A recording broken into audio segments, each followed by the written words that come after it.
El siguiente programa es apto para toda la familia. No contiene escenas de sexo ni violencia. Contiene subtítulos de apoyo.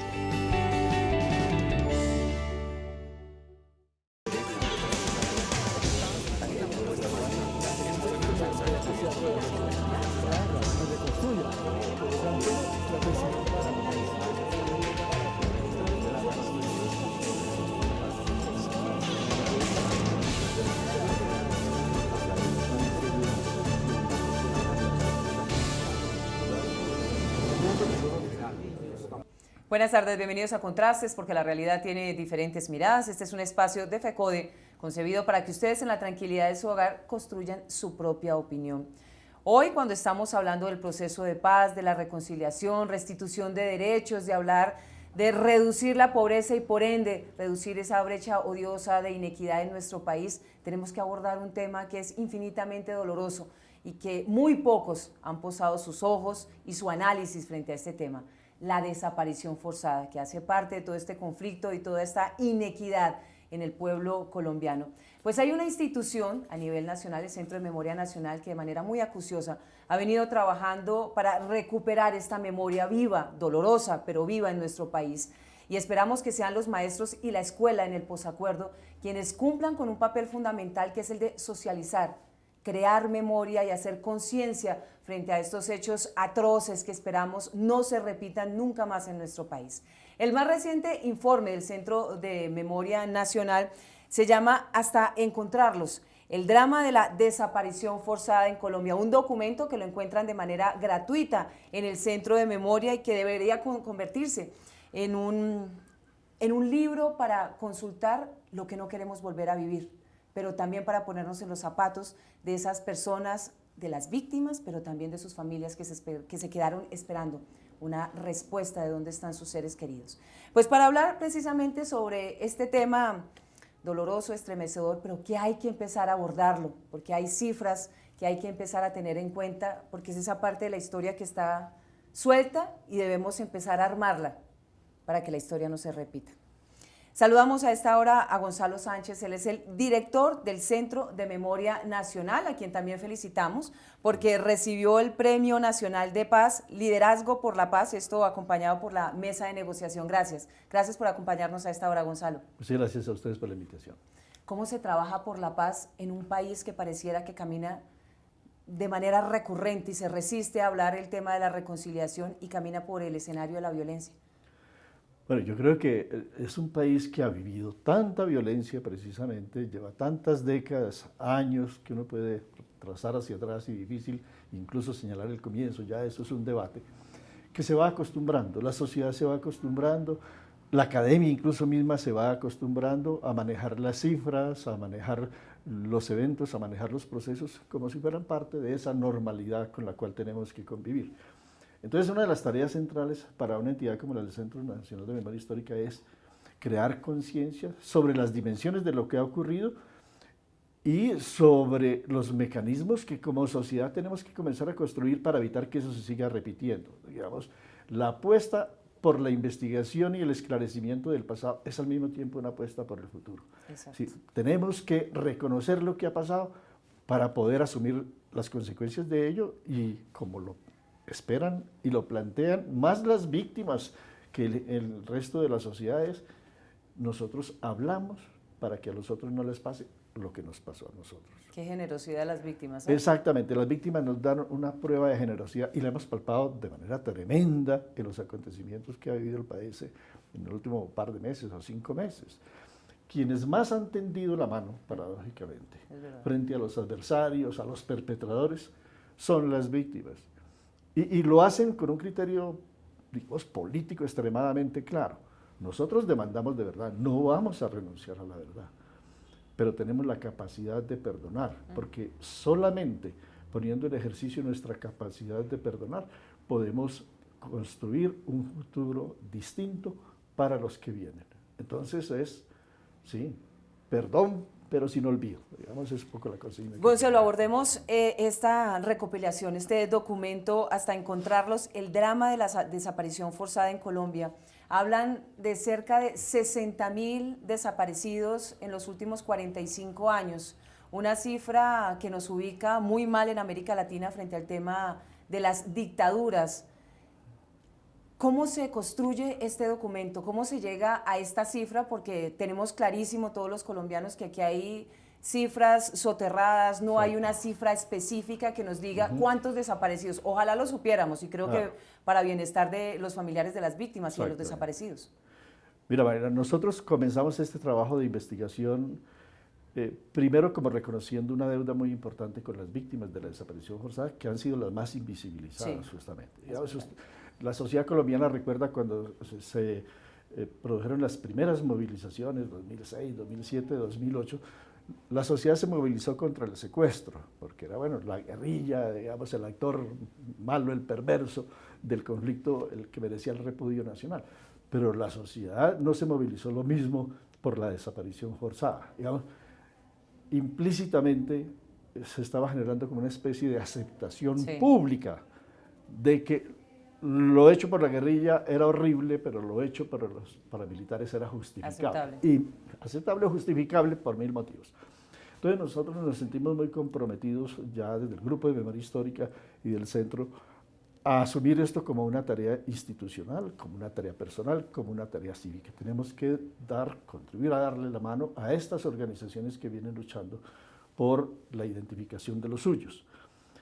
Y las sorpresas fueron muy grandes. Primero, había dificultades, porque éramos una entidad pública, estatal, y el Estado aparece como de los responsables de la desaparición forzada.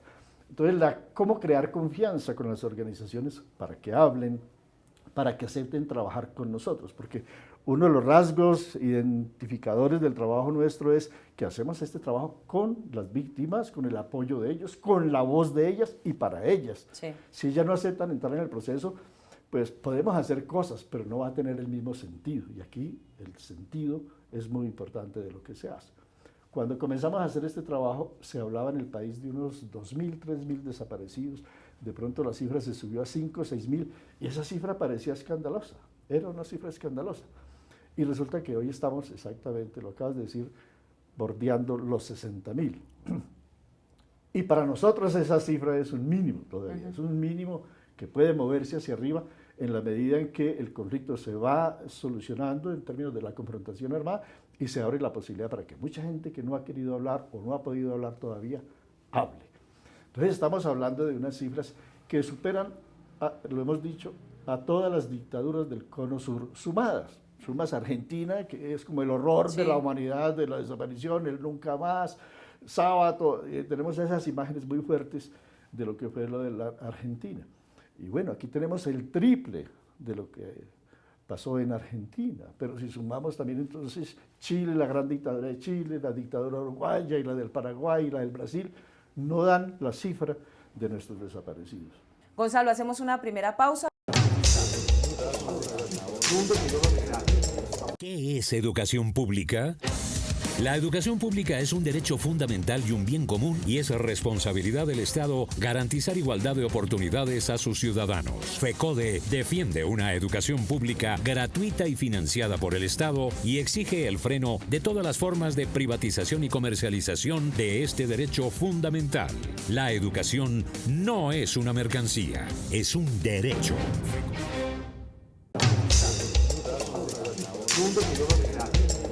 Omaira, muy buenas tardes. Pues mire, el último informe presentado por el Centro Nacional de Memoria Histórica revela que Colombia tendría más desaparecidos que todas las dictaduras de Cono Sur. Nosotros hablamos con el senador del Polo Democrático, Iván Cepeda, de cara a lo que viene en ese posconflicto con la búsqueda de los desaparecidos en Colombia. Bueno, con la implementación de los acuerdos de paz se abre una posibilidad muy grande de que las víctimas tengan acceso a la verdad, a la reparación. En ese proceso hay prevista una unidad o el reforzamiento de la unidad para la búsqueda de personas que están en condición de desaparición, y yo aspiro a que esa posibilidad se materialice en que la búsqueda de personas desaparecidas en cementerios, con relación a información que hay sobre fosas comunes y en general en las bases de datos existentes, se refuerce y pueda traer noticias prontas, información, exhumaciones y actos de reparación para las víctimas de desaparición forzada. Nosotros, por supuesto, más adelante regresamos con otra de esas miradas acerca pues de estas desapariciones que se han hecho en Colombia en el marco del conflicto colombiano y lo que viene ahora con esa firma del acuerdo de paz. Viviana, muchas gracias. Retomemos el tema de las cifras. 60.000 desaparecidos. De esos, tan solo cerca de 6.000, 8.000 han sido identificados. ¿Cómo hacer que esas cifras no deshumanicen a las víctimas y al mismo conflicto de la desaparición forzada? Que calen en la ciudadanía, que entiendan la problemática de la desaparición forzada. Sí, comentábamos que una de las mayores dificultades es que este número elevadísimo de desapariciones forzadas se da, en el caso nuestro, en un contexto de democracia formal, llamémoslo así. Entonces, cuando esto se producía en el Cono Sur, las organizaciones de derechos humanos, los gobiernos, todo el mundo ponía el grito en el cielo, con justeza obviamente. Pero cuando está sucediendo aquí, bajo la figura, la forma política de la democracia, de las elecciones normales y demás, claro, hay una como incredulidad pública de que esto pueda estar ocurriendo en esas condiciones de democracia. Entonces, lo que ha pasado es que en esta guerra larguísima, y en específico para el tema de la desaparición forzada, sí, 46 años, 45 años, cuentagotas, cuentagotas, cuentagotas. Entonces, lo que se ha ido generando, como en todas las otras manifestaciones de violencia, es un acostumbramiento de la sociedad.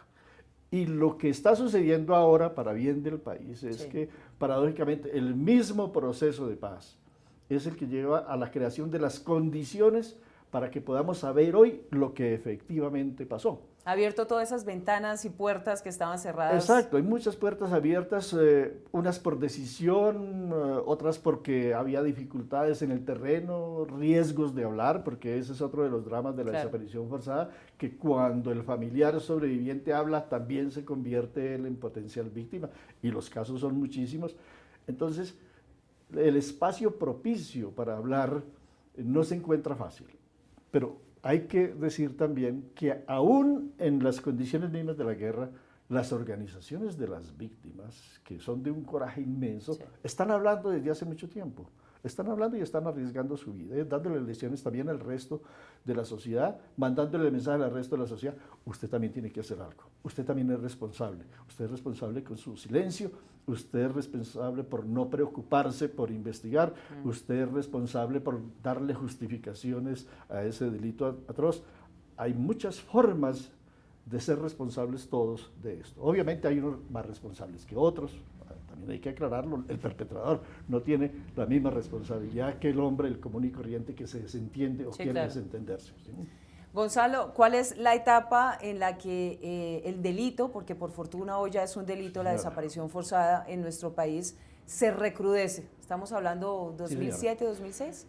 No, el recrudecimiento es un poco antes, viene desde el 96 hasta 2004, 2003. Okay, claro. Ese es el pico en general de la violencia contemporánea, es decir, mayor, que es todo el periodo, coincide con todo el periodo de expansión paramilitar. Tú ves el vértice así, cómo sube y baja a partir de 2006, 2007.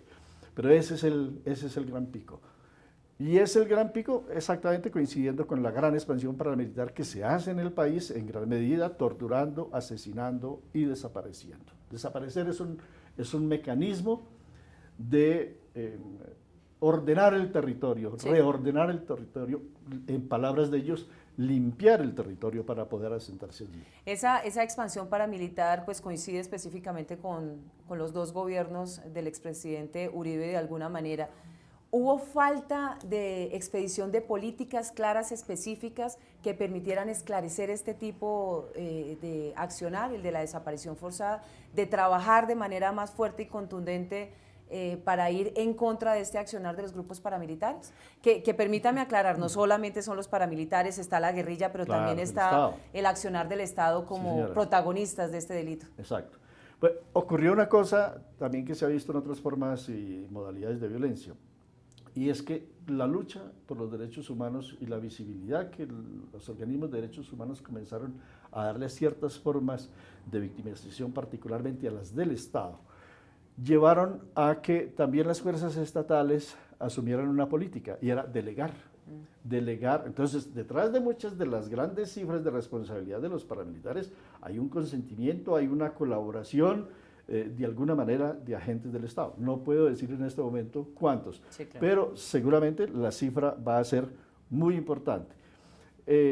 Entonces, sí, hay esa manifestación como de connivencia generalizada que permite que tanto las fuerzas estatales como los mismos paramilitares puedan seguir recurriendo a este mecanismo sin que haya esa movilización y esa acción también de parte del gobierno y de parte del Estado. En ese momento se sentía la presión de la sociedad, pero no la determinación del gobierno y del Estado de frenar estos procesos de desaparición. Incluso lo más perturbador era que se negaba la existencia de la desaparición forzada o se recurrió a métodos tan horribles como el de los falsos positivos. Sí. Entonces era presentar a las personas que eran víctimas de desaparición forzada e exhibirlas en público como guerrilleros, como matones, etcétera, etcétera. Entonces, doble oprobio, ¿no? No solamente se le desaparece, no solamente se le mata, sino que se le presenta como quien no es efectivamente para engañar a la sociedad, al resto de la sociedad y humillar a las propias víctimas finalmente. Volvemos con Viviana Bello, quien tiene más invitados precisamente para ahondar sobre este tema de la desaparición forzada, el informe, la relatoría que presenta el Centro Nacional de Memoria. Viviana, adelante, ¿con quién se encuentran? Omaira, también hablamos con Soleido Macea, quien es abogado de la Fundación DOC, frente a esa comisión para la búsqueda de los desaparecidos que ya inició en el territorio colombiano con la ayuda pues del Estado y de algunas organizaciones defensoras de derechos humanos que estarán en la tarea pues de buscar a los desaparecidos. Mira, el sentido de estos elementos de la verdad es que cualquier actor que haya cometido crímenes de lesa humanidad y que tiene que ver con la vida de las personas, es que se diga por qué se mató, ¿cierto? ¿Por qué lo desaparecieron? Y que haya justicia, pero que también que se repare también a su familia. Ese es como lo importante de estos acuerdos y que se refleje precisamente en la implementación. Yo creo que arrancamos ya con ese tema.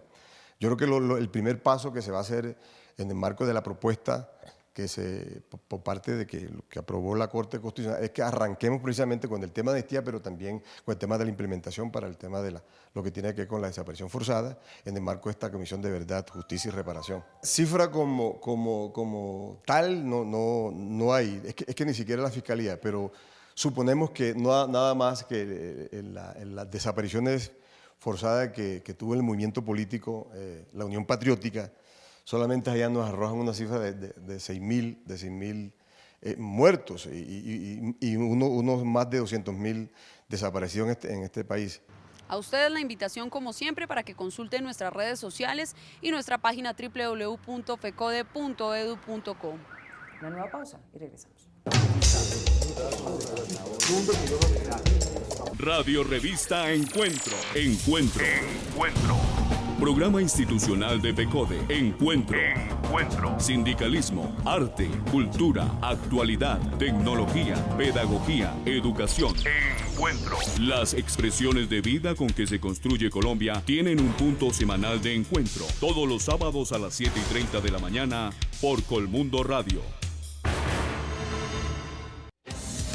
La privatización de la educación pública se disfraza de diferentes formas. Es responsabilidad del gobierno garantizar un acceso equitativo e incluyente para todos los niños, niñas y jóvenes a una educación pública gratuita y financiada por el Estado. FECODE rechaza la comercialización y privatización de la educación pública en el país, porque la educación no es una mercancía, es un derecho.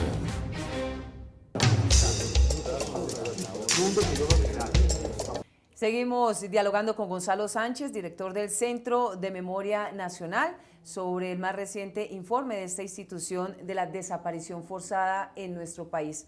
Un delito que está tipificado, pero que infortunadamente la ciudadanía, ni los medios de comunicación, mucho menos las instituciones del Estado, se han apropiado precisamente de las causas y las consecuencias del mismo. Y antes de irnos al corte a comerciales, estamos abordando el tema de por qué tan poquitos casos se logran esclarecer en el país, porque de 60.000 hablar de 8.000...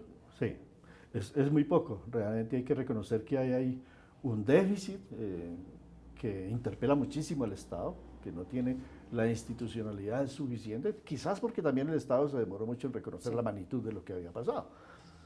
Pero también porque la naturaleza misma del delito hace muy difícil el esclarecimiento.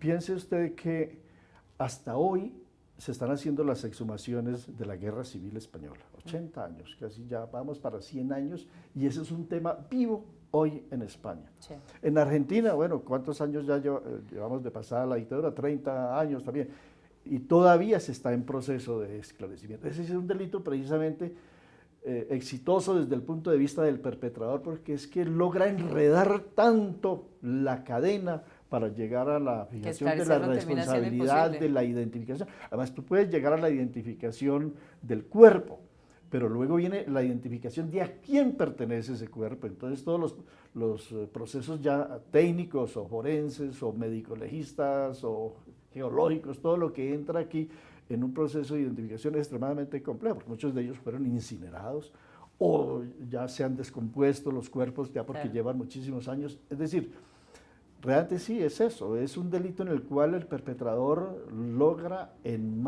gran medida su objetivo de hacer difícil para la sociedad, si no imposible, el esclarecimiento definitivo. Por eso hay una frase que menciona que me llamó mucho la atención de un argentino, hijo de un desaparecido, que tiene un texto que se llama así: identidades sin cuerpo y cuerpos sin identidades. Entonces pasan las dos cosas. Tú puedes tener el cuerpo y va a ser muy difícil saber de quién es. O tienes la identidad, este desapareció, pero el cuerpo no aparece. Entonces, por todos los lados hay como casi una frontera casi insuperable de transitar. Gonzalo, ustedes se acercan mucho a las víctimas, a sus testimonios. Sí, señora. ¿Cómo hacen ellos el duelo de una persona que nunca logran saber dónde está, ni qué le pasó, si está vivo, si está muerto? ¿Cómo se ejecuta ese duelo? Porque uno lo que escucha de las víctimas es tener algo físico para poder darles una despedida, ¿no? Exactamente. No, es un delito que deja impactos demasiado dolorosos en las familias. Realmente, uno de los testimonios que más me ha impresionado a mí es el de una madre que dice: llevo 1017 noches y días imaginando 1017 formas de muerte de mi hijo. Claro. Ese es el drama de un sobreviviente de la desaparición forzada. ¿Qué le pasó? ¿Por qué lo hicieron? Entonces eso no cesa. Entonces, una de las tragedias tremendas también, y es una de las cargas, digamos, que la sociedad y el Estado tendría que contribuir a aliviar, es ese de dejarle la responsabilidad a las propias víctimas durante mucho tiempo para que sean ellas mismas las que emprendan estas búsquedas. Realmente muchas de las acciones institucionales, legislativas y demás que se están haciendo hoy ha sido por la lucha de las propias víctimas. Es decir, las hemos dejado a ellas con este oprobio tan terrible que es la desaparición, llevar la carga de la propia investigación. Pero sí, digamos, esto genera en muchas de estas familias como la carga de toda la vida. Muchas de ellas se van a pasar toda la vida luchando por su desaparecido. Lo triste es que pasarán varias generaciones de esa familia. Y van a pasar varias generaciones de esta guerra en esa espera, Entonces, digamos, a lo que interpela un informe de estos es: hombre, mire, reconozcamos el tamaño del daño, primero. Reconozcamos el dolor que esto ha producido, pero apropiémonos de alguna manera, sintámonos interpelados por esto y ayudemos a que todos estos procesos se aceleren. Primero, el de la paz, que va a ser el que va a facilitar esto, pero segundo, el de que el Estado se haga responsable y toda la sociedad, esto no es solamente del Estado, toda la sociedad se convierta, digámoslo así, como en un militante del esclarecimiento y de la memoria de este país. Yo tengo mi responsabilidad en esclarecer algo aquí en mi escuela, aquí en mi trabajo, aquí en mi municipio, aquí en mi departamento. Hagámonos todos responsables de algo que podamos decir: sí, yo hice algo para que este esclarecimiento, este hecho, este evento se esclareciera, y contribuí a aliviar el dolor a este que es mi vecino, a este que es mi pariente lejano, a este que es mi copartidario, etcétera, etcétera. Gonzalo, ¿por qué la mayoría de las víctimas de desaparición forzada son mujeres? Las sobrevivientes, sí. de las organizaciones, sí, Sí. bueno, en gran parte, Porque normalmente en las cifras generales de violencia en la guerra tienden a ser los hombres. Sí. Es lo mismo que pasa también con el tema de la tierra. Muchos de quienes llevan la responsabilidad luego por la recuperación de las tierras son las mujeres, Sí. porque quienes fueron asesinados o desplazados fueron sus maridos. Entonces, sí, a la mujer le queda una carga tremenda en esta sociedad. Digamos, los hombres son víctimas, la mayoría de las víctimas, pero quienes cargan después Asumen en con vida. la responsabilidad, eso, de reconstruir vida, de reconstruir organización, de reconstruir tejido social, son las mujeres. Tenemos una deuda tremenda con ellas. ¿Cuál es la responsabilidad de la escuela, de los maestros y las maestras de nuestro país en masificar este tipo de información, en socializarla, en construir memoria, en no permitir que nuestros niños, quienes están en proceso de formación, pues no se pierdan de esta historia, que es atroz, pero hace parte de nuestra historia y es lo que no queremos volver a repetir? O sea, bueno, ese es un desafío tremendo, porque realmente un fenómeno como el de la violencia en Colombia de tantas décadas solamente se puede solucionar con estrategias de muy largo plazo. Y la primera gran estrategia de largo plazo, más allá de la negociación y más allá de las penas y de las cárceles y demás, es cómo formar nuevos ciudadanos en este país. Y esos ciudadanos hay que formarlos desde niñitos en la escuela. Y para eso el Estado también tiene que asumir sus responsabilidades de definir currículos, de definir estrategias de masificación de conocimiento de estas capacitar cosas. a nuestros De maestros, capacitar a nuestros toda la maestros, educación, escuelas de dignas que y sepan demás, esto, claro. exactamente. Esa es una de las tareas, pero decisivas para esta sociedad. Incluso de las primeras recomendaciones que nosotros planteamos en los primeros informes es que este informe, recuerdo con la masacre de Trujillo, sea llevado a todas las escuelas del departamento del Valle para que todos los niños sepan lo que pasó y comiencen a imaginar, a proyectar una sociedad distinta. Entonces, toda la escuela, desde niños hasta la universidad, es una tarea, digamos, fundamental para prevenir la repetición de lo que está pasando. O sea que a lo que hay que apostarle finalmente cuando uno ve una guerra tan larga, tan atroz, tan degradada, es a la transformación cultural del país. Y la escuela es un lugar central de la transformación de sociedad. ¿Tenemos oportunidad de cambiar? Yo creo que siempre toda sociedad tiene oportunidad de cambiar. Nos va a costar mucho cambiar, porque es que el peso tan grande que llevamos de violencia no reconocida dificulta mucho, pero creo que el país va a cambiar. Mil gracias, Gonzalo, por acompañarnos a esta hora y nuestro recomendado, por supuesto, estos dos documentos que nos parecen absolutamente pertinentes para discutir en las escuelas, pero también para discutirlo en familia, ¿por qué no? Es la forma de apropiarnos de esa historia que nos duele, que nos pesa, pero para quitarnos, aligerar esas cargas, pues hay que reconocer ese pasado reciente. Hasta encontrarlos, el drama de la desaparición forzada en Colombia y textos corporales de la crueldad, memoria histórica y antropología forense. Gracias nuevamente, Gonzalo, por acompañarnos. Muchas gracias a usted, Mayra. Nos reencontramos el próximo domingo en Contrastes, porque la realidad tiene diferentes miradas. Feliz resto de día.